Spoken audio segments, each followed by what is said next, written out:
வணக்கம். நான் அண்ணாச்சி ஆறுமுக பாண்டியன். அருமை நண்பர்களே, இன்று ஒரு விழிப்புணர்வு பதிவு ஒன்றை உங்களுக்கு தர இருக்கின்றோம். இன்றைக்கு ஒவ்வொரு குடும்பத்திலையும் மருந்து மாத்திரைகள் சாப்பிடாத குடும்பமே இல்லை. யாரை எடுத்தாலும் ஏதோ ஒரு விஷயத்துக்காக மருந்துகளை மாத்திரைகளை சாப்பிட்டு கொண்டேதான் இருக்கின்றார்கள். அந்த மாத்திரைகளின் விலைகளை கேட்டால் அதுவே ஒரு தலை சுற்றலை உருவாக்கி விடுகிறது. அந்த அளவிற்கு மாத்திரைகளினுடைய விலைகள் இருக்கின்றன. காலத்திற்கு ஏற்ப நாம் மருந்து மாத்திரைகளை சாப்பிட வேண்டிய கட்டாயத்திற்கு ஆளாகிவிட்டோம். எல்லாவற்றிற்கும் காரணம் நம்முடைய உணவு பழக்கம்தான். அந்த உணவு பழக்கத்தை கட்டுப்பாட்டுக்குள் வைத்துக் கொண்டால் இது போன்ற மருந்து மாத்திரைகளை நாம் சாப்பிட வேண்டிய அவசியம் இருக்காது. இதையெல்லாம் சொன்னால் உபதேசமாகிவிடும். ஆகவே அதை பற்றி நாம் பேசாமல் அடுத்த கட்டத்திற்கு என்ன சொல்ல வருகின்றீர்கள் என்று கேட்கின்றீர்கள். வேறு ஒன்றும் இல்லை. இந்த மருந்து மாத்திரைகளை சாப்பிடுபவர்கள் வசதி படைத்தவர்களாக இருந்தால் அதை பற்றி கவலை இல்லை. அவர்களுக்கு நிறைய பணம் இருக்கும். அதை மாத்திரைகளை கண் மூடிக்கொண்டு வாங்கி சாப்பிடுவார்கள். ஆனால் நடுத்தர வர்க்கமும் அதைவிட ஏழைகளும் மிகுந்த சிரமத்திற்கு ஆளாகின்றார்கள். அப்படி ஆளாகின்றார்கள். மாத்திரை, அதாவது டாக்டர் எழுதி கொடுத்த அந்த சீட்டை கொண்டு மருந்து கடையிலே கொடுக்கின்றார்கள். அங்கே போய் ஏதாவது குறைச்சிக்கிங்கன்னு நம்ம சொல்றோமா? சொல்றதே இல்லை. அல்லது மாத்திரை என்ன விலை என்றும் நாம கேட்கறது இல்லை. சீட்டை கொடுக்க வேண்டியது, பணத்தை கொடுக்க வேண்டியது. அந்த நிலைமைக்கு நாம் இருக்கின்றோம் இல்லையா? வேற எந்த பொருளை வாங்கினாலும் நாம் பேரம் பேசுவோம், என்ன விலை என்று கேட்போம். ஆனால் மருந்துகளின் விலையை நாம் கேட்பதும் இல்லை, பேரம் பேசுவதும் இல்லை. என்ன காரணமோ தெரியவில்லை. அது அடிப்படையாக நம் உள்ளத்திலே பதிந்து போய்விட்டது.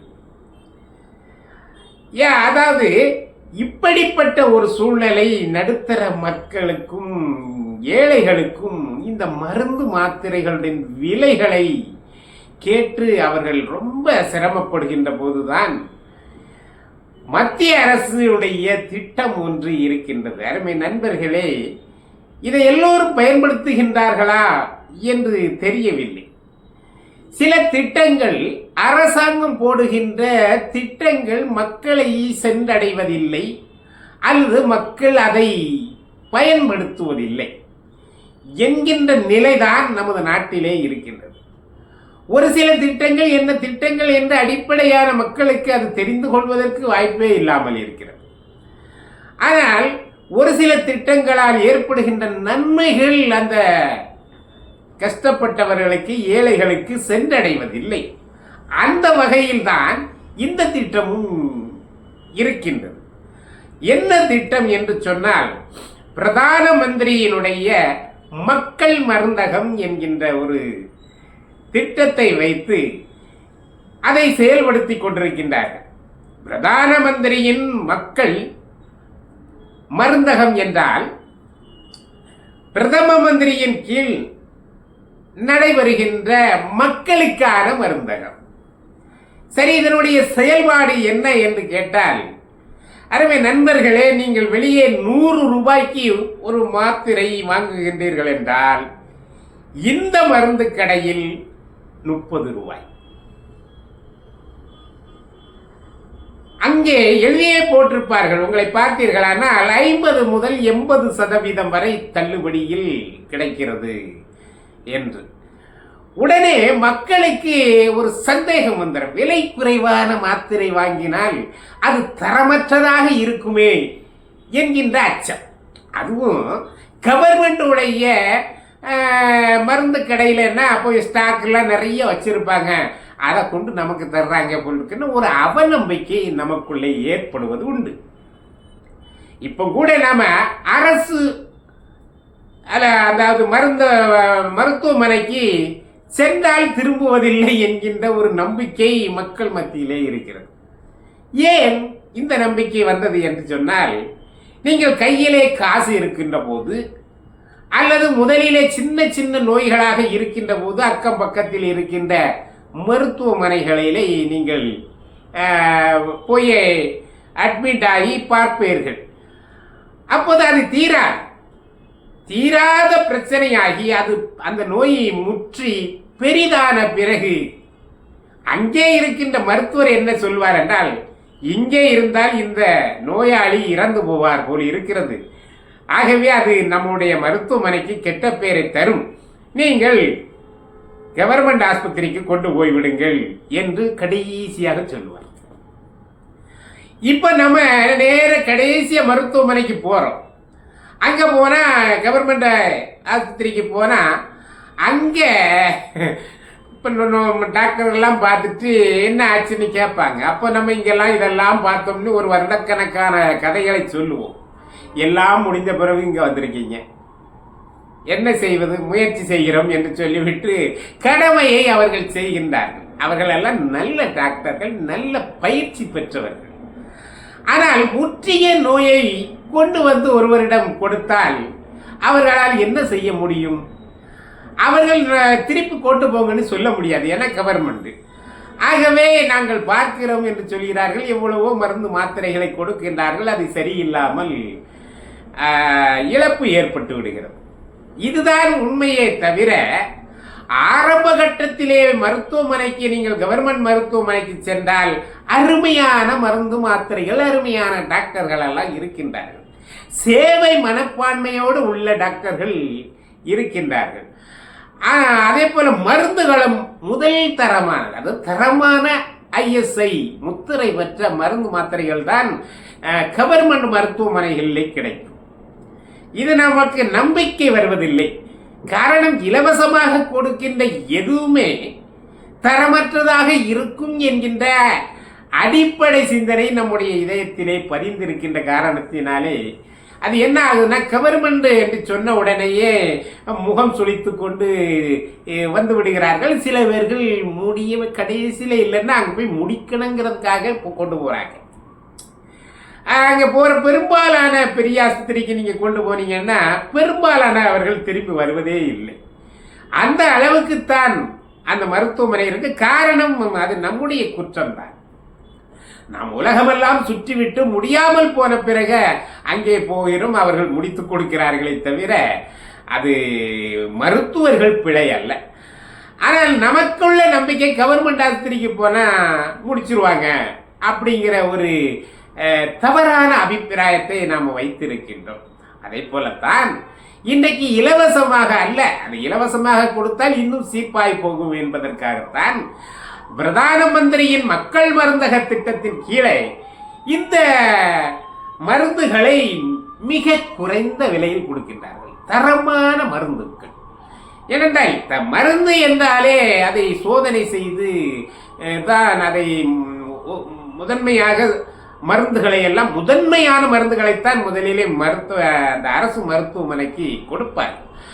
அப்படி கொடுக்கப்பட்ட மருந்துகள் தான் அந்த தயாரிப்பு கம்பெனியர்களால் மக்கள் சேவையை மனதில் கொண்டு கொடுக்கப்படுகின்ற மாத்திரை மருந்துகளை தவிர அது ஸ்டாக்கான மால் அல்லது இருப்பு இருந்தது அல்லது வேறு எந்த பிரச்சனைகளும் இல்லாத ஒரு நல்ல மருந்துகளை இந்த மக்கள் மருந்தகத்தில் கிடைக்கிறது. ஆகவே நீங்கள் 100 ரூபாய்க்கு வாங்கக்கூடியதை 30 ரூபாய்க்கு கொடுக்கிறீர்கள். நீங்கள் இன்றைக்கு மாதந்தோறும் ஒரு பெண்களுக்கான மிகப்பெரிய ஒரு சலுகை என்ன என்று சொன்னால், மாதந்தோறும் அவர்கள் பயன்படுத்துகின்ற அந்த நாப்கின் என்று சொல்கின்றார்களே, அதை இன்னைக்கு 1 ரூபாய்க்கு கொடுக்கிறார்கள். 1 ரூபாய்க்கு என்ன கிடைக்கும்? அது தரமற்றதாக இருக்கும் என்று நினைத்து பார்த்தால் அது உண்மையான ISI முத்திரை பெற்ற அற்புதமான நாப்கின்கள். நீங்கள் 1 ரூபாய்க்கு கிடைத்த உடனே அது தவறாக, அந்த மலிவு விலை கிடைத்த உடனே நாம் தவறாகத்தான் நினைக்கின்றோம். ஆகவே இதற்கு ஒரு சின்ன கதை சொல்கிறேன் பாருங்க. கன்னியாகுமரிக்கு சுற்றுலா பயணிகள் நிறைய பேர் வருவார்கள். அப்படி சுற்றுலா பயணிகள் நிறைய பேர்கள் வருகின்ற போது அங்கே வியாபாரங்கள், அந்த சின்ன சின்ன வியாபாரங்கள், தின்பண்டங்கள் எல்லாரும் வைத்திருப்பார்கள் இல்ல. ஒரு அம்மா வந்து பனம் பழம் அதை சுட்டு அதை எங்கள் ஒரு பக்கம் கொத்தின்னு சொல்லுவாங்க. அதை அப்படியே விரவலை வச்சு அப்படியே கொத்துனீங்கன்னா பஞ்சு மிட்டாய் மாதிரி வரும். அதை அப்படியே ஒரு சுருட்டி உருண்டை மாதிரி வச்சு அப்படி வச்சிருக்கிறாங்க. இதை வெளிநாட்டில் இருந்து வந்தவன் ஒருவன் அதை வாங்கி சாப்பிட்டான். நீங்கள் பனம்பழம் சாப்பிட்ருக்கீங்களா? சுட்டு சாப்பிட்டீங்கன்னா தேவாமிர்தம் மாதிரி இருந்திருக்கு. தேங்கப்பா இவ்வளவு டேஸ்டாக இருக்கிறதே, இது என்னது கேட்கின்ற போது அது பனம்பழம்னு அவனுக்கும் புரியலை. ஆனால் சாப்பிட்டு விட்டு அவன் இன்னும் வாங்கி சாப்பிட்டு விட்டு ஒரு 500 ரூபா தாளை கொண்டு கொடுத்தான். இந்த 500 ரூபா தாளை கொடுத்தா இது 500 ரூபா வரைக்கும் இருக்கும் என்று நினைத்து, ஆனால் அந்த அம்மா 5 ரூபா தான் ஆகும், சில்லறை இல்லையா அப்படின்னுச்சு. அப்போதான் நினைச்சா நாம் தவறான பொருளை சாப்பிட்டு விட்டோமோ என்று அந்த ஆங்கிலம் நினைத்து மறுபடி துப்பி இருக்கிறான். ஏனென்றால் விலை குறைவு என்றால் அதன் தரம் குறைவாக இருக்கும் என்று எந்த காலத்திலும் நினைத்து விடாதீர்கள். அது இப்போ பனம்பழம் ஈஸியாக கிடைக்கிறது. அதாவது பனையில் இருந்து விழுகின்றதை அந்த கிராமத்து மக்கள் எடுத்து பணமே கொடுக்காமல் எடுத்து அதை நமக்கு தருகின்றார்கள். ஆகவே அது விலை குறைவு. அதே போல இந்த மக்கள் மருந்தகத்திற்கு வருகின்ற மருந்துகள் மாத்திரைகள் எல்லாம் நேரடியாக அந்த மருந்து தயாரிப்பு கம்பெனியில் இருந்து வருகின்ற காரணத்தினால் அது மக்கள் சேவையை முன்னிட்டு அவர்களும் குறைவாக கொடுக்கின்றார்கள். இரண்டாவதாக அரசாங்கத்தின் வரிகளும் அந்த மாத்திரைகளுக்கு இல்லை. ஆகவேதான் அந்த மருந்து மாத்திரைகள் நமக்கு கிடைக்கிறது, அது கொஞ்சம் குறைவாக கிடைக்கிறது. இந்த மருந்து மாத்திரைகள் எல்லாம் ஐக்கிய ஜனதா தள கட்சியை ஆட்சி செய்கின்ற போது 2008 இது தொடங்கப்பட்டிருக்கிறது. அப்போதெல்லாம் வெறும் 68 கடைகள் தான் இருந்திருக்கின்றன இந்தியா முழுவதுமே. அதன் பிறகுதான் அதை பெயரை மாற்றியிருக்கின்றார்கள். அதற்கு பிறகு அதன் கடைகளை அதிகப்படுத்தியிருக்கிறார்கள். அவர் கொஞ்சம் கொஞ்சமாக உருவாகி இன்றைக்கு மோடி அவர்களுடைய ஆட்சியிலே 10,000 கடைகள் இருக்கின்றனவா இந்தியா முழுவதும். இந்த கடைகள் எங்கே இருக்குதுயா அப்படின்னு நீங்கள் பார்த்தீங்கன்னா இன்றைக்கு எல்லோரும் செல்போன் உபயோகத்தில் இருக்கிறீங்க. அதை மக்கள் மருந்தகம் என்று நீங்கள் அடித்து விட்டு நீங்கள் கூகுள் மேப்பிலே தேடினால் கூட உங்கள் அருகிலே இருக்கின்ற அந்த மக்கள் மருந்தகத்தை காட்டிவிடும் இல்லையா? அப்போ நீங்கள் நேர பக்கத்தில் ஒரு 5 கிலோமீட்டர் தூரத்தில் போனால் கூட நீங்கள் 1000 ரூபாய்க்கு மருந்து வாங்குறீங்கன்னா வெறும் 300 ரூபா கொண்டு போனாலே போதும். அதுக்கு குறைவாகவும் இருக்கும். கொண்டு போய் வாங்கிட்டு வந்துடலாம். பெண்களுக்கு இந்த நாப்கின் எல்லாம் வாங்கிட்ட போது மாதக்கணக்கிலே ஒரு 2 மாதம் 3 மாதத்திற்கு சேர்த்தால 2-3 வாங்கிக்கிட்டும் போகலாம். ஏனென்றால் நீங்கள் ஒரு 10 கிலோமீட்டருக்கு உள்ளதான் உங்களுக்கு இப்போ என்ன 1000 கடைகள் இந்தியா முழுவதும் வந்துவிட்ட காரணத்தினால் பெரிய பெரிய சிட்டிகளிலே மிக சிறப்பாக கிடைக்கிறது. கிராமங்களில் கொஞ்சம் தூரங்களில் கிடைக்கும். ஆனால் நீங்கள் 10 ரூபாய் செலவழித்து பஸ்ஸிலே சென்று அந்த மருந்து மாத்திரைகளை நீங்கள் வாங்கினால் நிச்சயமாக உங்களுக்கு பலன் கிடைக்கும். எத்தனையோ திட்டங்கள் அரசாங்கத்தால் போடப்பட்டு அது மக்களுக்கு செல்ல வேண்டும், மக்களுக்கு பயன்பட வேண்டும் என்பதற்காகத்தான் இது போன்ற நல்ல திட்டங்களை அரசுகள் செயல்படுத்தி கொண்டிருக்கின்றன. இன்றைக்கு 1000 கடைகள் இருக்கிறதாக சொல்லப்படுகிறது. இந்த 1000 கடைகளை நீங்கள் கண்டுபிடிப்பது மிக சுலபமாக்கப்பட்டிருக்கிறது. எந்த இடத்தில் பஜார் பெரிய சிட்டியிலே கூட எந்த இடத்தில் அந்த கடை இருக்கிறது என்பதை கூட உங்களுக்கு மேப் காட்டி விடுகிறது. ஆகவே நீங்கள் சிரமமின்றி சென்று அந்த மாத்திரை மருந்துகளை வாங்கி நீங்கள் பயன்பெறுங்கள். இது ஒரு நல்ல பதிவாக ஒரு நண்பர் சொன்னார். நீங்கள் நல்ல நல்ல கருத்துக்களை எல்லாம் சில நேரங்களிலே சொல்லுகின்றீர்கள், சில நேரங்களில் நல்ல பதிவுகளாக பதிவு செய்கின்றீர்கள். ஆகவே இந்த மருந்து கடையை பற்றி சற்று சொல்லுங்கள்.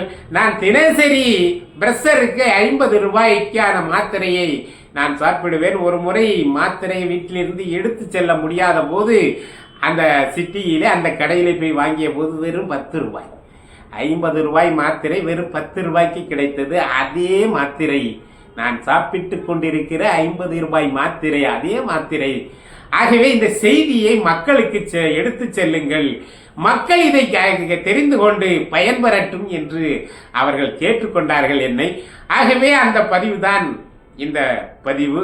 மக்களுக்காக, ஏழை மக்களுக்காக அரசு செய்கின்ற நல்லவைகளை நாம் பயன்படுத்தி கொள்ளுவோம்.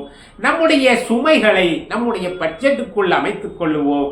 நாம் நலமோடு வாழ்வதற்கு இந்த மாத்திரைகள் தேவைப்படுகிறது. ஆகவே அவை இன்னும் விலை குறைவாக கிடைத்தால் மகிழ்ச்சி தானே. நீங்களும் சென்று வாங்கி பயன்பெறுங்கள். பிரதான மந்திரியின் மக்கள் மருந்தக செல்லுங்கள், மருந்துகளை வாங்கி பயன்பெறுங்கள். நன்றி.